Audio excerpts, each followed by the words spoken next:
በኢትዮጵያ የመጀመሪያው ባለ 5 ኮከብ ኮምፓውንድ አፓርትመንቶችን ሲኤምሲ አፍሪካ ኮንቬንሽን ሴንተር ፊት ለፊት በ30% ልዩ የበዓል ቅናሽ በካሬ 84888 ብር ብቻ 100% ለሚከፍሉ በካሬ 62000 ብር ብቻ ይሆናል። አሊያም 10% ቅድመ ክፍያ ከ620 ሺህ ብር ጀምሮ ከ50% የባንክ አማራጭ ጋር ቀሪውን ያለምንም ዋጋ ጭማሪ በግንባታ ሂደት የሚከፍሉ ሲሆን 6 ሳይቶችን ጥንቅቅ አድርጎ ከገነባው ከድሪም ቢልደርስ ሪል ስቴት።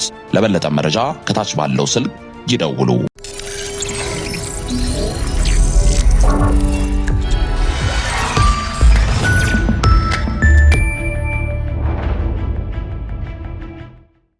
ይህ አዋዜ ነው። የኢራን ጦርነት እንዲያም ሲል ዓለም አቀፍ የነዳጅ ቀውስ ተባብሶ ቀጥሏል። ለዛሬ በዚሁ በመካከለኛው ምስራቅ ግጭት ላይ ያተኮረ ማብራሪያ እንዲሰጠን ታዋቂውን ዓለም አቀፍ ጋዜጠኛና የቢዝነስ ሰው ግሩም ጫላን ጋብዘናል። ጦርነቱ ወዴት ያመራል? የኢራንና የባሕረ ሰላጤው ሀገሮች ቀጣይ ዕጣ ፈንታ፣ የሁቲ ጦርነቱን መቀላቀል አንደምታና ሆርሙዝን በተመለከተ ሙያዊ ትንታኔ ይሰጣል። እስከ መጨረሻው እንድትከታተሉ ጋብዛለሁ። አጠቃላይ የመካከለኛው ምስራቅ በአሁኑ ወቅት ያለው ችግር እንዴት ትመለከተዋለህ? እንዴት እየተከታተልክ ነው ያለው? አሁን ባለው ተጨባጭ ሁኔታ በአየር ላይ የሚደረጉ በድሮንም በለው ከጦር መርከቦች የተነሳም በለው በጦር አውሮፕላኖችም በለው የሚደረጉ እርስ በርስ የሚደረጉ ጥቃቶች ዘላቂነት የላቸው።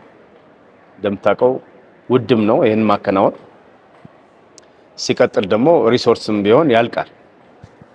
ውጤታማነቱም በሚሊተሪ አይን ሲታይ የሚሊተሪ ሰዎች ሲነግሩ የሚፈልገውን ያክል አይደርስም።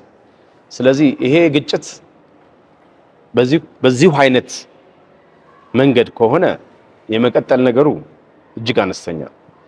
እንዳየሁም የአሜሪካው መሪም ቢሆኑ ውይይት እያደረግን ስለሆነ ቆይ ጋብ አድርጉ እንዲያቆሙ፣ ከዛ ደግሞ መልሶ የመመታታት ነገሩ ይኖራል።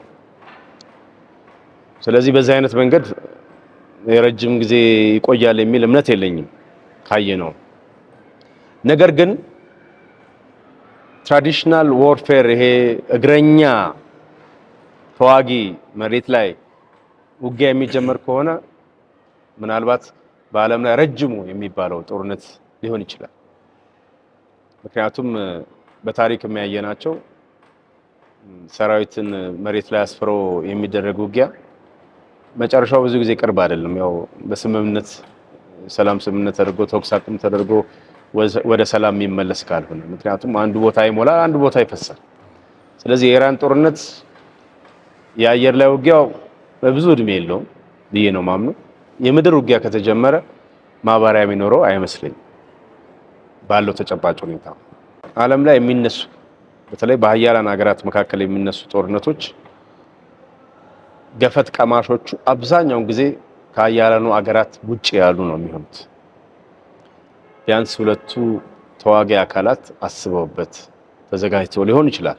ምናልባት አንዳንዶቹ እንደ ኢራን ያሉ ሀገራት ይሄ ቀን ይመጣል ብለው የተዘጋጁት ለአመታት ወይም ለ10 ዓመታት ነው ብዬ ነው ማምነው። ድንገት ዝም ብሎ የፈነዳ ጦርነት ስላልነበረ ማለት ነው። ሲብላላ ሲታሰብ አንዱ ሪጅም ሌላውን ሪጅም ሲተች ሲኦክስ አጠፋዋለሁ እንደዚህ ያደርገዋለሁ ሲል የነበረበት የፖለቲካ አመለካከት ብቻ ሳይሆን የዘመናት ቁርሾ ውጤት ነው አሁን ያለው ተጨባጭ ሁኔታ። ነገር ግን ጦርነቱን እኛ አላስጀመርነውም እና እኛ ልናስቆመው አንችልም። አንዱ በጸሎት ነው፣ አንደኛው ደግሞ የዛ የጦርነት አካል ላለመሆን መሞከር ነው። በተለይ አዳጊ ሀገራት ማድረግ የሚገባቸው ብዬ ማስብ አዳጊ ሀገራትን ተውና የበለጸጉትም ሀገራት ቢሆኑ እንደ እንግሊዝ ያሉ የታወቁ ታሪካዊ የአሜሪካ አጋሮች እንደ ጃፓን ያሉትንም ጨምሮ ፈረንሳዮችንም ሌሎችንም መውሰድ ይችላል፣ ጦርነት ውስጥ ላለመካፈል ውሳኔ አሳልፈዋል። እነዚህ ሀገራትን ወደ ጦርነት የሚያመጣቸው አንድ ነገር ብቻ ነው፣ ኢኮኖሚ ምክንያት። የዚህ የስትሬት ኦፍ ሆርሙዝ ጉዳይ የባህር መተላለፊያው ጉዳይ በዚሁ ከቀጠለ ሀገራትን በበርካታ መንገዶች ጉዳቱ እየሰፋ እየቀጠለ ህዝቦቻቸውን እያስጨነቀ ስለሚሄድ ያለው አማራጭ መርከቦቻቸውን እያጀቡ ማሳለፍ የሚባል አማራጭ ሊመጣ ይችላል። በዛን ጊዜ ሀገራት ተሳትፏቸውን ሊያረጋግጡ ይችላሉ። ይሄ ማለትን ቀጥተኛ ጦርነቱ የተጀመረበትን ዓላማ መደገፍ ነው ማለት አይደለም። ራሳቸውን ፕሮቴክት ለማድረግ ህዝቦቻቸውን ከሚመጣው ጉዳት ወይም ከተራዘመ ጊዜ ጉዳት ለመጠበቅ የሚያደርጉት እንቅስቃሴ ነውና ይሄ በህግም ቢሆን ጀስቲፋይድ ነው፣ የሚከለከል ነገር አይደለም። ስለዚህ ይሄው ነው ሲያበቃ ሀገራት መርከቦቻቸውን ቢሆን ለማስተላለፍ የጦር አካሎቻቸውን ቢልኩ ጉዳዩን የበለጠ ያፋፍመዋል ብዬ ነው ማስበው። ምክንያቱም ኢራኖቹም ይሄ ቦታ አንቀን ብንይዘው ተዋጊዎቻችን ላይ ወይም ተቀናቃኞቻችን ላይ ተጽዕኖ ይፈጥራል ብለው ነው የሚያስቡት። ያ ስትሬት ኦፍ ሆርሙዝ ከእጃቸው መውጣት የነሱን ሽንፈት ያፋጥነዋል እና የሚመጣውን መርከብ ሊዋጋቸውን የመጣ ለማስተላለፍ ነው የመጣው ብለው የሚተውት አይመስለኝም። ስለዚህ ያው ዞሮ ሲፈራ የነበረው ቀጣዩ የዓለም ጦርነት ሊያረጋግጥ ይችላል ብዬ አስባለሁ። አሜሪካ ሀያል ሀገር ናት፣ ጠንካራ ሀገር ናት። አሜሪካኖቹ የሚሄዱበት መንገድ ያዋጣናል ብለው ያሰቡት ነገር የሚታሰበውን ያክል ግን ለውጥ አምጥቷል ብዬ አላስብም። ሰላም የሁሉም ጊዜ መፍትሄ ነው። በድርድር በንግግር ነገሮችን መፍታት ያስፈልጋል። እናንተ ማናችሁና ነው ይሄንን የምትመክሩት ከተባለ ካየነው እንጂ አቅም ኖሮን አይደለም የምንናገረው።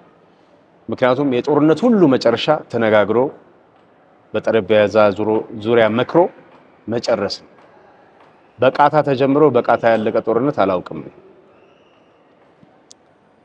ይሄ ደግሞ የዓለም አቀፍ ህብረተሰብን እያሳተፈ ያለ በቀጥታም ሆነ በተዘዋዋሪ ያለ ስለሆነ ውጤቱ እጅግ የከፋ ይሆናል ብዬ ነው የማስበው። ስለዚህ ዓለም አቀፍ መሪዎች በአንድም ሆነ በሌላ መልኩ የእኛን እድል መጻኢ እድል እየወሰኑ ስለሆነ ተረጋግተው ቢያስቡ እንመኛለን፣ ጸሎት እናደርጋለን። የዚህ ጦርነት መጨረሻ ግን በተለይ የምድር ለምድር ውጊያ ከተጀመረ ማባሪያ የሌለው አደገኛ ሁኔታ ነውና እንደኛ ያሉ ሀገራት አማራጭ የኃይል ምንጮችን አማራጭ የምግብ አቅርቦት ምንጮችን እንደ ኢትዮጵያን ኤርላይንስ ያሉ ደግሞ አማራጭ ወይም ደግሞ አድቫንቴጅ ከዚህ ሁኔታ ለመውሰድ ሙከራ ማድረግ። ምንም ይሁን ምን ዓለም ትቀጥላለች። ፖለቲካ ሊበላሽ ይችላል። ጦርነት መከራ ሊያመጣ ይችላል። በተለይ በዚህ ተጨባጭ ሁኔታ መሳሪያ ወደ አንተ አካባቢ እስካልተተኮሰ ድረስ የኢኮኖሚክ ሪዝኒንጎቹ ምናልባት ለአሁኑ ሊያስቸግሩ ይሆናል እንጂ መፍትሄያቸውን ማምጣት ይቻላል። ለምሳሌ የዳንጎቴ ግሩፕ ከናይጄሪያ ወደ ተለያዩ አፍሪካ ሀገራት፣ ናይጄሪያ እንደምታውቀው ትልቁ የነዳጅ አምራች ሀገር ነው በአፍሪካ። አፍሪካን በነዳጅ አቅርቦት ማስተሳሰር የሚችል አቅምም ያለው ሀገር ነው። እኚህ ባለሀብት እያጣሩ የሚልኳቸው የነዳጅ ምርቶች ለብዙ አፍሪካ ሀገራት ተስፋ የሚሰጡ ናቸው ብዬ ነው የማስበው። ስለዚህ ችግር መፍትሄ ስለሚወልድ መሪዎች ይህንን ቁጭ ብለው ተመልክተው ለውጥ የሚያመጡበት ነገር መፈጠር አለበት ብዬ ነው የማስበው። በዛኛውም ቀጠና ቢሆን አሁን በሳውዲ አቋርጦ የሚያልፈው መስመር ባህሩን እየተወ ነዳጅን በቀን ከሚሊዮን በርሜል በላይ ከ7 ሚሊዮን በርሜል በላይ እያስተላለፈ ነው ያለው። በእርግጥ የሆርሙዝ ባህር መተላለፊያ ከ20 ሚሊዮን በርሜል በላይ ነው በቀን የሚያስተላልፈው። ቁጥሩ የተራራቀ ነው። አማራጩ ባይኖር ኖሮ ምን ይፈጠራል የሚለውን ደግሞ ከግምት ማስገባት ያስፈልጋል። ስለዚህ የዛም አካባቢ ሀገራትና መንግስታት ይሄንን ጉዳይ ዛሬ ቢፈታም ለቀጣይ ምን መሆን አለበት የሚለውን የሚያስቡ ይመስለኛል፣ የሚያቅዱ ይመስለኛል። አንዳንድ ጊዜ ሰዎች እንዲህ ብለን ስንናገር ማይፈጠር ይመስለዋል። የሰው ልጅ ስልጣኔ እጅግ የተራቀቀበት ዘመን ላይ ነው የምንኖረው። አንድ ጊዜ የጻፍኩት ነገር አለ።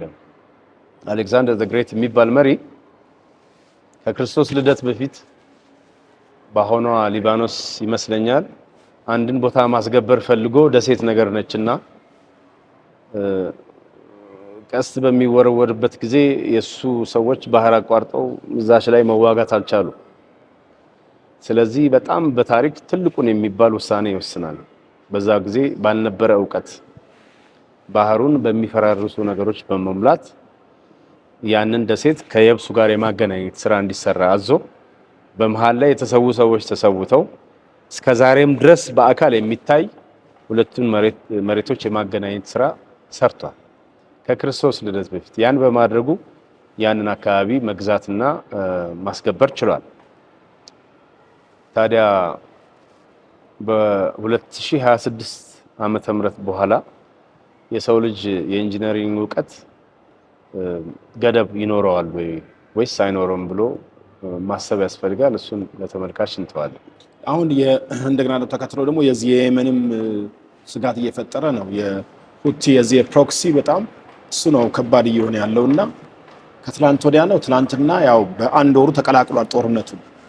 ይሄስ አሁን ቀይ ባህር ላይ የሚተላለፉ መርከቦችን እመታለሁ እያለ ነው።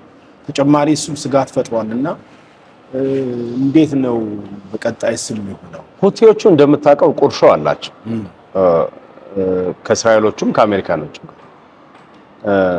ባለፈው በነበረው ይሄ ጦርነት እንደምታስታውሰው እስራኤሎቹ ኢራንን ማጥቃት አለብን ብለው ከወራት በፊት የሞከሩት እንደ ፕሮቫ ድሮ ፊልም ስናይ መጀመሪያ ላይ የሚታየው ፕሪቪው የተሰራበት ነው። ምን ይፈጠራል ምን አይፈጠርም የሚለው። በዛን ወቅት እስራኤልን በጽኑ የሚቃወሙ ስለሆኑ ሁቲዎቹ እና ደግሞ ፓለስታይኖችንም ሌሎችንም የሚደግፉ ስለሆኑ እስራኤል ላይ ጥቃቶችን አድርገዋል። የአሜሪካ የጦር መርከቦችንም መተዋል እንደምታውቀው። በነገራችን ላይ ሁቲዎቹ የማይናቅ አቅም አላቸው። እንደው ዝም ብሎ የሰፈር የተሰባሰበ የጦር ኃይሎች አይደሉም። ኢራኖቹም በአግባቡ የሚደግፏቸው ናቸው ሁቲዎቹ። ለዚህ ነው አሜሪካኖቹም በስለላዎቻቸውም በጦር ኃይሎቻቸውም እነሱን ግምትና ቦታ ሰጥተው አስፈላጊውን ጥንቃቄ የሚያደርጉት። ውጊያን በሚነሳበት ጊዜ መከላከል የሚያከናውኑት፣ ማጥቃት የሚደረገው በዚህ ነው። ሁቲዎቹ ከእስራኤልና አሜሪካኖቹ ብቻ ሳይሆን ከሳውዲዎቹም ጋር ቁርሾ አላቸው እንደምታውቀውና በተደጋጋሚ በአካባቢው ላይ ተጽዕኖ የሚፈጥሩ ናቸው። የራሳቸው ፖለቲካል አመለካከት አላቸው። ፖለቲካሊ የፈረሰ ሀገር ላይ ነው የሚኖሩት። ስለዚህ የተደራጀ የፖለቲካል ስምምነት ሊደረግበት የሚችል መዋቅር ያላቸው ብዬ አላምንም። ሚሊተሪያቸው ግን ጠንካራ ነው።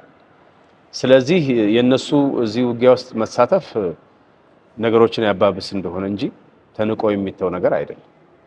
ስጋቱን እየጨመረው ነው ያለው።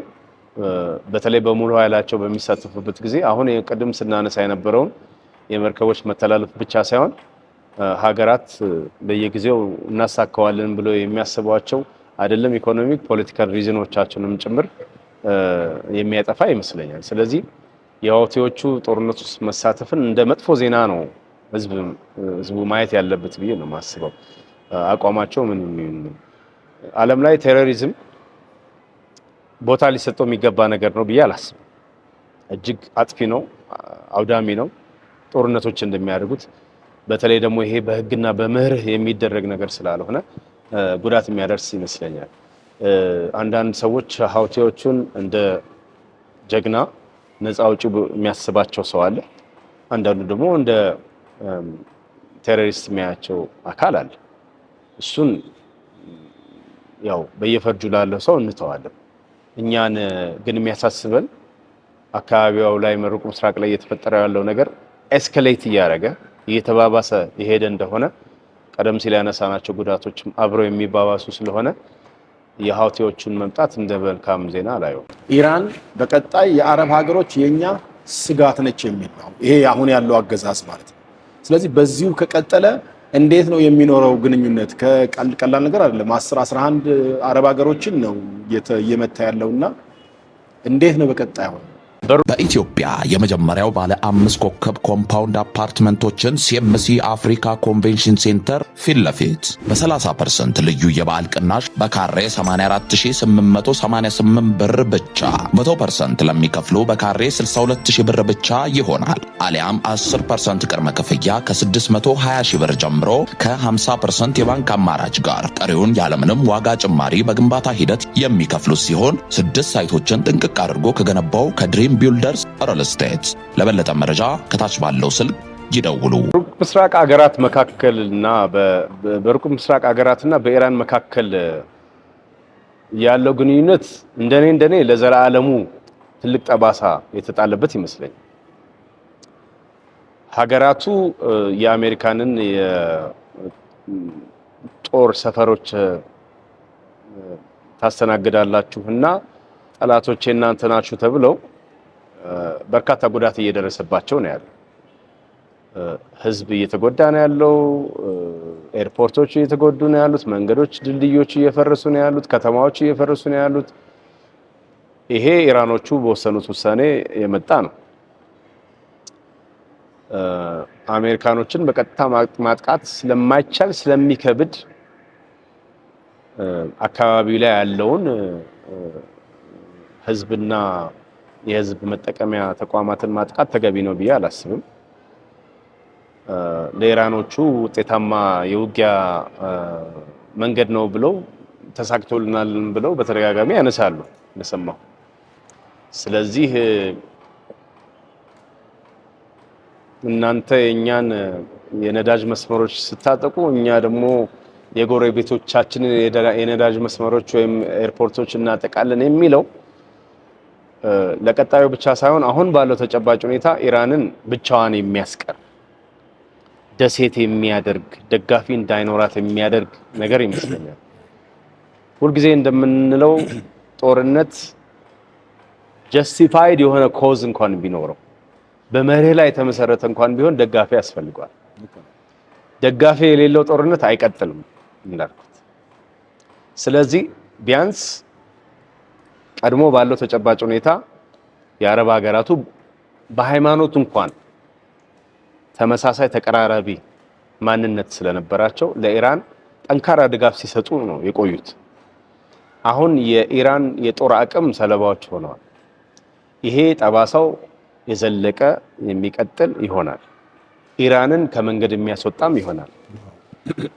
በረዘመ ጊዜ ካየው ደግሞ ኢራን በዚህ ግጭት አትራፊ ሳይሆን ተሸናፊ እንድትሆን ነው የሚያደርገው። ምክንያቱም የተባበረ ክንድ በአንድ ሀገር ይመለሳል ብዬ አላስብም። ስለዚህ አብዛኞቹ የአረብ ሀገራት በኢራን ጥቃት ስለደረሰባቸው ደስተኛ ይሆናሉ ብሎ የሚጠብቅ የዋህ ሰው አይኖርም። ከዚህ ባለፈ ቀጣይ ተጽዕኖውን ማየት የሚፈልግ እንደሆነ የማይሻር ጠባሳ በሁለቱ ወገኖች መካከል ትቶ ያልፋል። ምክንያቱም በተለያዩ ዓለም አቀፍ መድረኮች በሃይማኖት መመሳሰልም ይሁን በባህል መመሳሰል አብዛኞቹ የአረብ ሀገራት ኢራንን በአንድም ሆነ በሌላ መልኩ ሲደግፉ አስተውለናል እስከዛሬ ድረስ። አሁን ግን አቅም አለኝ ባለችው ኢራን ሌሎቹን ለማጥቃት እነዚህ ጎረቤት ሀገራት ላይ እየደረሰ ያለው ውድመት ሀገራቱ ሜቢ አቋማቸውን መለስ ብለው እንዲያስቡ የሄዱበትን መንገድ ብቻ ሳይሆን ከዚህ በኋላ ደግሞ እንዴት ነው ከዚህ ሀገር ጋር ጉርብትናችንን የምንቀጥለው፣ ኢኮኖሚክም ሊሆን ይችላል፣ ፖለቲካል ግንኙነታችን እንዴት ነው የምናየው ብለው ማየት ብለው ማገናዘባቸው አይቀርም። ኢራኖቹ ተወረናል፣ ተጠቅተናል ብለው ያስቡ እንደሆነ ወይም ተጨባጭ ሁኔታችን ይሄ ነው ብለው ይገልጹ እንደሆነ አካባቢያቸው ያሉ ሀገራት እነሱ ከሚተኩሷቸው ሚሳኤሎች ባልተናነሰ ምናልባትም በገዘፈ መልኩ ድጋፍ ይሰጡ ይችሉ ነበር። አንድነት የሌለው ራስን ብቻ ማዕከል ያደረገ ጦርነት እየተደረገ ነው ብዬ ነው ማስበው። በኢራኖቹ አንግል ካየ ነው የጦርነቱ መነሻ ልክ ነው አይደለም፣ ማን ነው አጥቂ ማን ነው ተጠቂ የሚለው ጋር መግባት አልፈልግም። ጎረቤቶችን በተመለከተ ግን እዛ ውስጥ የሚኖሩ ህዝቦች እንዲህ አይነት የጦር ሰፈሮችን የጠላቶቻችንን ውስጣቸው አስቀምጣቸዋልና እዚህ በተተኮሰብኝ ቁጥር እናንተን አጠቃለሁ የሚለው ታሪካዊ ስህተት ይመስላል። እነዚህ ሀገራት ኢራንን ለማስጠቃት ብለው አይመስለኝም አብዛኞቹ ጦር ሰፈር የፈቀዱት። በሁለቱ ሀገራት መካከል በዩናይትድ ስቴትስ እና በኦማን፣ በዩናይትድ ስቴትስ እና በዩኤኢ በሌሎች ሀገራት መካከል ባለ መስተጋብር፣ ፖለቲካል መግባባት፣ ኢኮኖሚክ መግባባት ምክንያት የጦር ሰፈር ተከፍቶ ሊሆን ይችላል። ለምሳሌ ጅቡቲ በርካታ የጦር ሰፈሮች አላት። ከዛ መካከል ጃፓኖቹ ወይ አሜሪካኖቹ ወይም ቻይናዎቹ ኢትዮጵያን ቢያጠቁ ለካ ለዚህ ነበር እኛን ለማስጠቃት ነው ጦር ሰፈሮችን እዚህ ያዘጋጀሽው ብሎ ጅቡቲን በቀጥታ ማጥቃት ተገቢ ነው ብዬ አላስብም። በዛን ወቅት ስምምነቶቹ በተፈረሙበት ወቅት ጠላቶቻችሁን እኛ እናስገባለን ተብሎ ማንም የሚያደርግ የለም። የራሱን ባይላተራል ሪሌሽንሺፕ የሁለትዮሽ ግንኙነት ከግምት አስገብቶ ነው አንድ ሀገር ለሌላ ሀገር አክሰስ የሚፈቅደው። ያን በታሪክ ያልተደረገ ነገር መልሶ ሀገራትን ለማጥቃት መጠቀሙ ለኢራን የሚበጃት አይመስለኝም። በተመለከትነውም ነገር በመጀመሪያውም በሁለተኛውም የዓለም ጦርነት ያየነው ጠንካራ የተሰባሰቡ ሀገራት ናቸው ጦርነት የሚያሸንፉት። ጦርነቱ አላስፈላጊነቱ እንደተሰንበረበት ሆኖ ስለዚህ አሁን ባለው ሁኔታ የትኞቹ ሀገራት ቀጥተኛ ተሳትፎ ወይም ድጋፍ ለኢራን ያደርጋሉ የሚለው የሚታወቅ ነገር ነው። ጎረቤቶችን ግን ይተካ አይሆንም። ስለዚህ ይሄ ጦርነት በቀጠለ ቁጥር የኢራንና የጎረቤቶቿ ጉዳይ ሆድና ጀርባ መሆናቸው ታሪካዊ ስህተት መሰራቱ እየቀጠለ ይሄዳል። ይሄ ደግሞ በቀጣዩ ዘመናት ሀገሪቷንም የሚጎዳ ይመስለኛል። ተመልካቾቻችን ዓለም አቀፍ ጋዜጠኛና የቢዝነስ ሰው ግሩም ጫላን በእናንተ በተመልካቾች ስም አመሰግናለሁ። መልካም ጊዜ። በኢትዮጵያ የመጀመሪያው ባለ 5 ኮከብ ኮምፓውንድ አፓርትመንቶችን ሲኤምሲ አፍሪካ ኮንቬንሽን ሴንተር ፊት ለፊት በ30% ልዩ የበዓል ቅናሽ በካሬ 84888 ብር ብቻ 100% ለሚከፍሉ በካሬ 62000 ብር ብቻ ይሆናል። አሊያም 10% ቅድመ ክፍያ ከ620 ሺህ ብር ጀምሮ ከ50% የባንክ አማራጭ ጋር ቀሪውን ያለምንም ዋጋ ጭማሪ በግንባታ ሂደት የሚከፍሉ ሲሆን 6 ሳይቶችን ጥንቅቅ አድርጎ ከገነባው ከድሪም ቢልደርስ ሪል ስቴት። ለበለጠ መረጃ ከታች ባለው ስልክ ይደውሉ። ምርትና አገልግሎቷን በአዋዜ ላይ ያስተዋውቁ። ለጥራች እንታመናለን። በስልክ ቁጥሮቻችን ይደውሉልን። አዋዜ ዓለምነህ ዋሴ ዜና። ምርትና አገልግሎቷን በአዋዜ ላይ ያስተዋውቁ። ለጥራች እንታመናለን። በስልክ ቁጥሮቻችን ይደውሉልን። አዋዜ ዓለምነህ ዋሴ ዜና።